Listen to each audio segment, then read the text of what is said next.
Hindi raw matutuloy ang kasalang Bea at Dominic. How true ang balitang nagkakalabuan na raw ang celebrity couple na sina Bea Alonso at Dominic Roque sa latest episode ng Christy Per Minute nitong Biyernes, February 2. Tinalakay ni showbiz columnist Christy Permin ang tungkol sa isyung ito.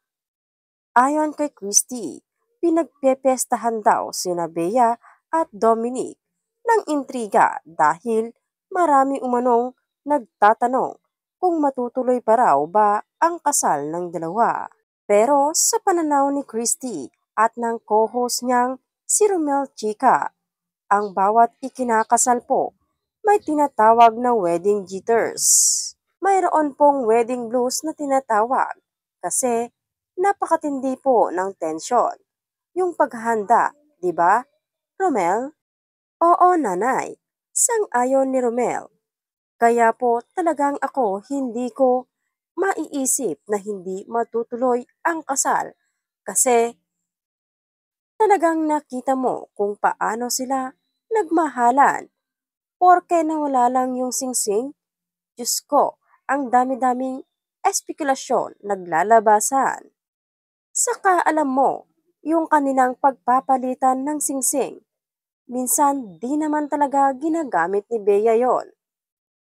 Kahit sa taping, sa shooting, at kahit saan, paminsan-minsan, makikita natin talagang hindi niya ginagamit.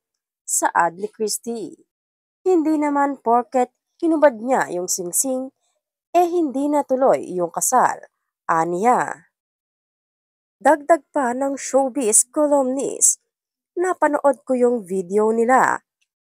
Yung sa vlog ni Bea, yung sa Japan. Aba, pinagtaling puso na nga nila ang kanilang sarili. Pinadlak na nila. Sabi nga ni Bea, hindi po namin ipapakita yung date sa likod kasi yun ang wedding date namin.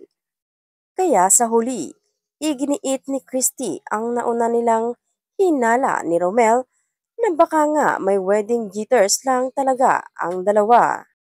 Matatanda ang Hulyo pa noong nakaraang taon nang mag-propose si Dominic kay Bea.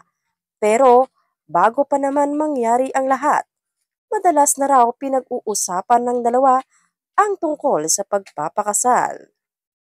Maraming salamat sa pakikinig at pagsubaybay.